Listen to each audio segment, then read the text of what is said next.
Hello et bienvenue à ce nouveau numéro de la Minute Arthur. Aujourd'hui nous parlons du courage. Ce qui ne vous tue pas vous rend plus fort. Friedrich Nietzsche.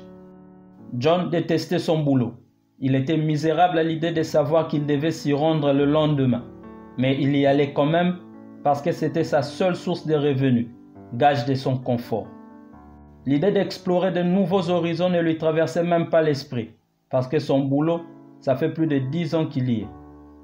Petit à petit, son mal-être professionnel commençait à affecter d'autres domaines de sa vie, et particulièrement sa relation avec sa conjointe et sa santé.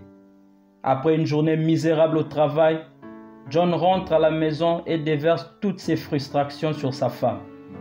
Puis s'en suivent des querelles et des disputes à répétition qui fragilisent l'harmonie du couple.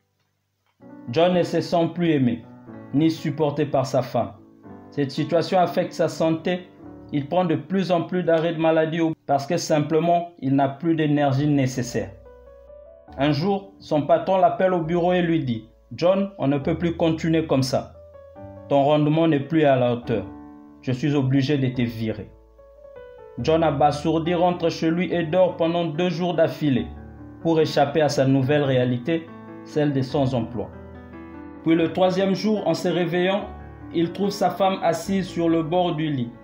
Elle lui dit « John, perdre ton boulot était la meilleure chose qui pouvait t'arriver. Tu détestais ce travail, mais tu n'aurais jamais eu le courage de partir de toi-même.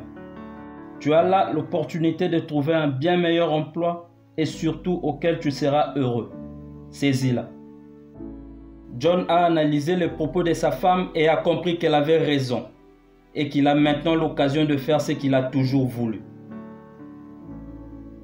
Passionné de musique, John a créé son propre business, une école de musique où il enseigne la guitare. Il compte expandre dans les années à venir et avoue n'avoir jamais été aussi heureux de sa vie. Mon ami, tant de gens ont eu le courage de faire des choses qu'ils pensaient que les autres jugeraient négatives, puis ont découvert que leur courage était en fait une source d'inspiration. Nous le savons tous et nous le disons souvent, que le bonheur n'est pas l'absence de la peur, mais plutôt notre capacité d'aller au-delà de la peur. En réalité, cela est plus facile à dire qu'à faire. Combien d'entre nous n'en sommes-nous pas là où était John? Dans plusieurs domaines de notre vie, nous manquons le courage nécessaire de faire la bonne chose, de prendre la bonne décision, et par conséquent, nous acceptons la médiocrité. Chacun de nous a sa propre source de motivation à être courageux, mais laisse-moi t'aider avec 3 d'entre elles. Sois heureux pour ton propre bénéfice. Par moments, ce n'est pas évident, mais considère l'avantage sur ta santé, ta confiance, tes relations et ton bonheur. Sois courageux pour les autres. Agis parce que ton action peut être la différence entre le pire et le meilleur pour quelqu'un d'autre. Et enfin, sois courageux parce que tu as refusé d'écouter les autres.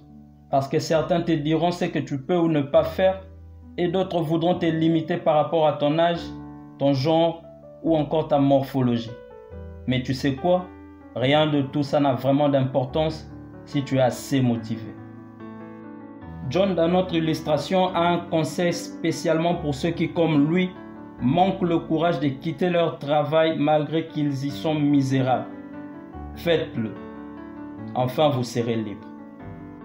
Tu peux ne pas toujours avoir pleinement confiance en ta réussite, mais fais de sorte que ta conviction fondamentale soit celle de toujours avoir le courage d'agir.